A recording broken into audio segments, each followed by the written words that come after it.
Dalam nama Bapa dan Putra dan Roh Kudus. Amin. Allah Bapa di surga, kami mengucap syukur dan terima kasih bahwa Engkau mengingatkan kami untuk selalu berusaha memiliki suatu relasi, suatu connectedness dengan Engkau. Sebagai Allah yang hidup, sebagai Allah yang hadir, sebagai Allah yang bekerja, sebagai Allah yang tinggal dalam hati kami. Berkatilah kami ya Bapa, supaya mata batin kami, pikiran, hati, dan seluruh diri kami dibuka, dicelikkan bahwa Engkau hadir dan Engkau hidup bersama kami, mendampingi kami.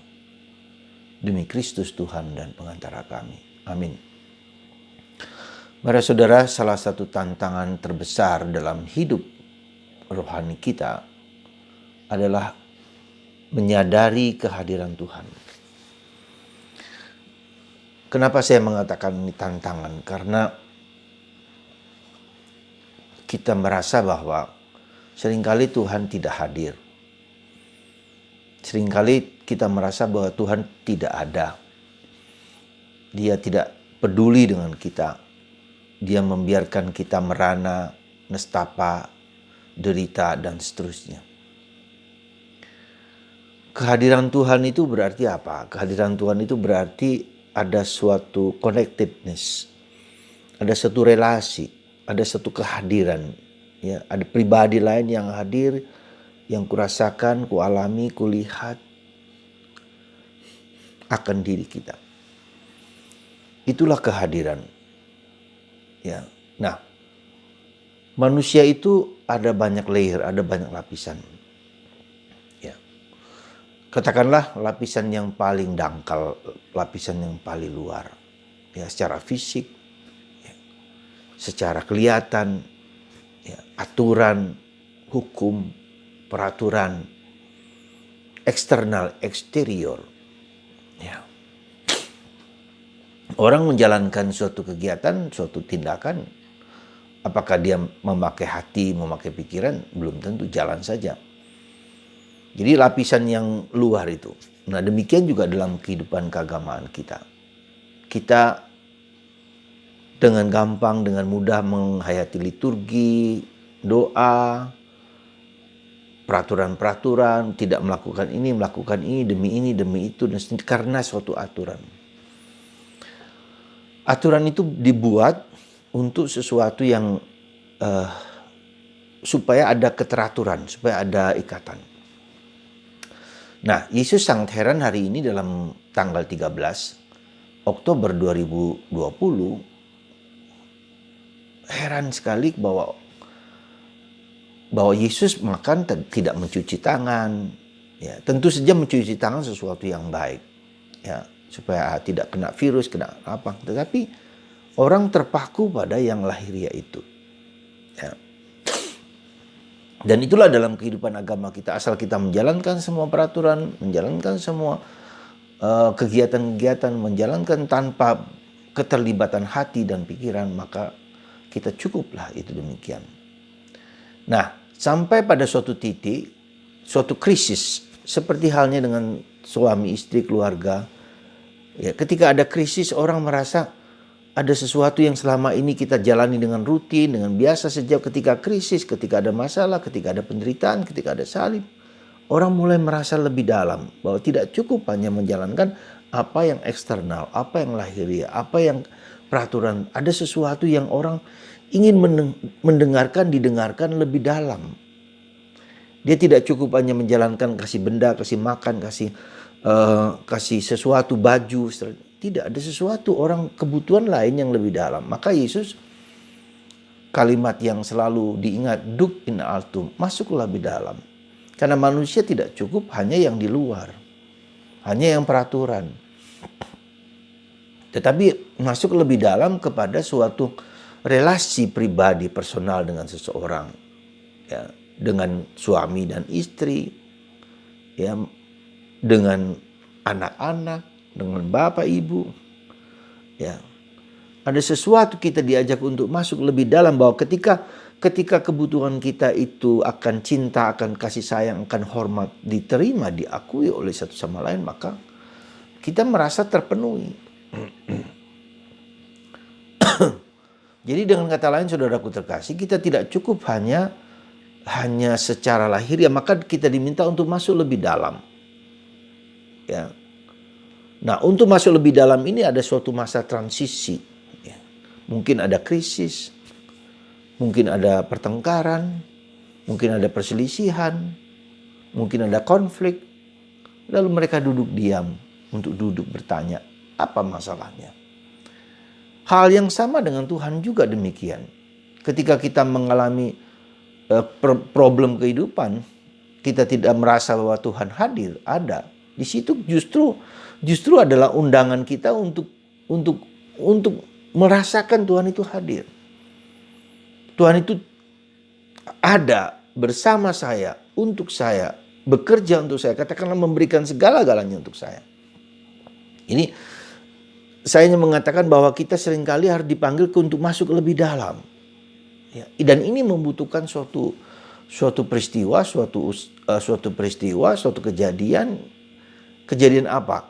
Saya tidak lagi merasa bahwa apa yang kita butuhkan itu cukup untuk memberikan kedamaian kita.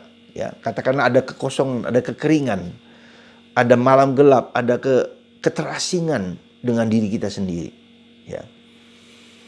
Atau dengan orang lain, dengan sesama, atau dengan Tuhan. Keterasingan, ada yang blank, ada yang kosong. Nah, disitulah sebetulnya titik itulah yang disebut titik pertobatan. Ya. Dan untuk sampai ke sana orang tidak mudah gitu loh. Diundang, maka dalam bacaan hari Minggu yang lalu, Yesus mengundang ke perjamuan yang lebih dalam. Ya. Yang lebih dalam, perjamuan nikah yang dengan mewah, dengan segala keindahan, ya. Tidak ada penderitaan, tidak ada kesulitan, tidak ada kematian bahkan. Jadi itu adalah suatu undangan untuk orang masuk hidup, untuk hidup gitu loh. Jadi dari kematian menjadi hidup. Kematian itu bukan hanya soal mati, orang mati seperti orang mati pada bukan. Kematian orang tidak sadar, orang tidur, orang tidak bangun, orang menjalankan segala sesuatu dengan begitu saja. Tapi ada kematian lalu dia hidup, ingin mencari sesuatu yang hidup, yang lebih besar, lebih mulia, lebih menggairahkan dalam diri. Nah, itulah connectedness. Connectedness dengan pribadi diriku sendiri, connectedness dengan orang lain, connectedness dengan Tuhan. Ya. Nah, jadi itulah sebetulnya perjalanan yang disebut dengan kesadaran. Yang disebut dengan kesadaran ketika wanita yang 5 wanita yang menunggu Yesus, dia tidur, simbolnya dengan tidur, orang tidur. Sekarang dibangunkan dari tidur itu, dibangunkan dari kemalasan, dibangunkan dari kematian, dibangunkan dari ketakutan. Jadi semua itu tahapan yang penting, yang mendalam. Maka orang mulai suka dengan kitab suci, orang suka berdoa, orang suka hening, suka diam, berdoa, dan ini penting di sini, tahapan di sini. Tahap pertobatan sangat penting, ya. Ya. Sangat penting bagi kita. Nah, disinilah orang bisa mundur lagi gitu loh. Orang bisa mundur lagi, atau orang krisis rohani, krisis batin, krisis kehidupan. Atau orang nggak peduli dengan suara-suara ini, bisa juga. Orang nggak peduli, udahlah, ya lebih baik yang lama saja, hidup gaya lama.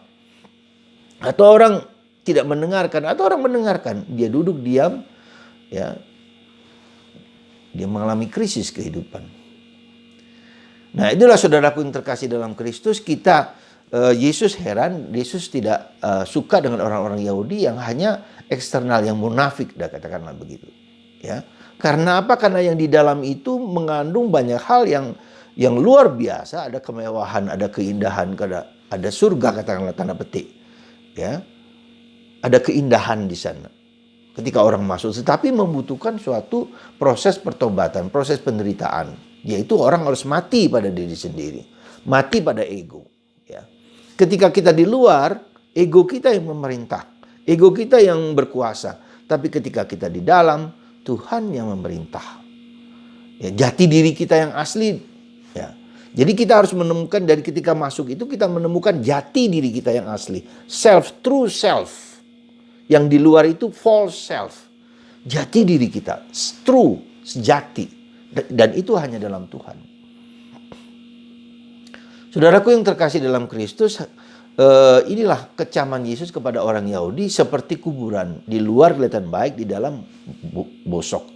Tidak apa-apa ketika kita masuk kita menemukan keberdosaan, kekurangan kita. Yang saya selalu katakan ada 7 dosa deadly sin yang mematikan itu. Kita diajak untuk masuk untuk mengenalinya. Ya, kesombongan, keangkuhan, iri hati, ya, malas, marah, cabul, serakah, kikir.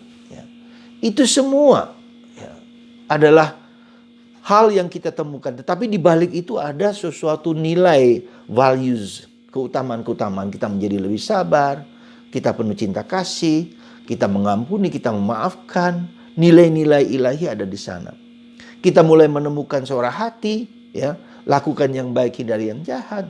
Kita mulai menemukan suara Tuhan yang menggerakkan kita, membantu kita, menolong kita. Dan kita merasakan bahwa Tuhan itu mulai hadir gitu loh. Saudara, pada tanggal 13 Oktober 2020 ini kita memperingati penampakan Bunda Maria yang terakhir ke Fatima. Apa pentingnya perlunya penampakan Bunda Maria? Bunda Maria mengingatkan bahwa Tuhan itu loh, jangan kau biarkan, jangan kau hina, jangan kau ejek, jangan kau perlakukan yang tidak benar. Itulah yang menyebabkan kecelakaan malapetaka dunia. Mengingatkan sekali lagi, maka harus bertobat, harus berdoa. Dan Bunda Maria dalam penampakan di Fatima ini mengingatkan kita untuk duduk diam 15 menit, untuk berdoa kepada Tuhan, untuk mempersembahkan diri kepada Tuhan. Di belakang saya ini saudaraku ada lukisan tentang hati kudus Yesus. Saya belajar mencoba untuk berdialog, memandang dari hati ke hati. Santa Teresa mengatakan doa dari hati ke hati. Ya. Dan ternyata tidak mudah. Pikiran saya yang lebih banyak berdoa. Ya berdoa juga itu dengan memandang, dengan melihat, dengan penuh kasih. Tapi belum ada suatu gerakan roh, ada rohnya di situ. Rohnya Yesus dan roh saya sedang menyesuaikan diri. Gitu. Dan itu harus dilatih, tidak bisa enggak. Maka kita membaca kitab suci, kita berdoa rosario, kita duduk diam, kita hening.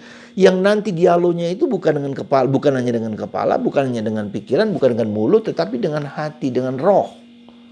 Nah itulah sebetulnya yang arah perjalanan hidup kita. Ketika kita merasa Tuhan Yesus hadir, hidup dalam diriku, saya tidak menjadi rasa takut dengan segala sesuatu. Tidak ada ketakutan, tidak ada kecemasan. Karena Paulus mengatakan, kalau Tuhan hadir dalam dirimu, orang tidak takut dengan penderitaan, dengan kematian, dengan kesusahan, dengan apa saja. Karena Tuhan hidup dan hadir. Dan itulah sebetulnya perjalanan hidup kita merasakan kehadiran Tuhan. Ya, jadi saudaraku terkasih dalam Kristus, mari kita rayakan penampakan Bunda Maria yang terakhir. Ya, dalam 6 penampakan itu yang terakhir kepada ketiga gadis itu, 2 gadis dan 1 pria, ya, kepada Lucia, kepada Jacinto, kepada Francisco, ya, untuk mengingatkan, ayo diingatkan kembali kepada Tuhan. Memiliki relasi personal dengan Tuhan, ya, pribadi. Maka kita wajib, kalau kita merasakan Tuhan hadir, nothing impossible. Tidak perlu kita takut. Karena Tuhan mengatasi segala sesuatu dan mengalahkan segala sesuatu. Anda dan saya dipanggil kepada perjumpaan, persatuan dengan Tuhan seperti ini. Dan begitu luar biasa. Anda mau, Anda tidak, Anda diundang untuk masuk ke perjamuan nikah. Seperti dalam bacaan pertama hari Minggu. Perjamuan nikah. Ya, makanan yang tersedia, ya, dengan luar biasa. Tak ada kematian, tak ada penderitaan, tidak ada kesulitan. Itulah hadiah yang Tuhan mau berikan kepada Anda. Dengan mulai menyadari, mengalami kehadiran Tuhan. Pandanglah Yesus, rasakan hidup dalam Roh Kudus. Semoga Anda dan saya diberi karunia itu. Berkat Tuhan atas Anda, supaya kita semua mengalami kasih Tuhan yang melimpah dalam nama Bapa, Putra, dan Roh Kudus. Amin.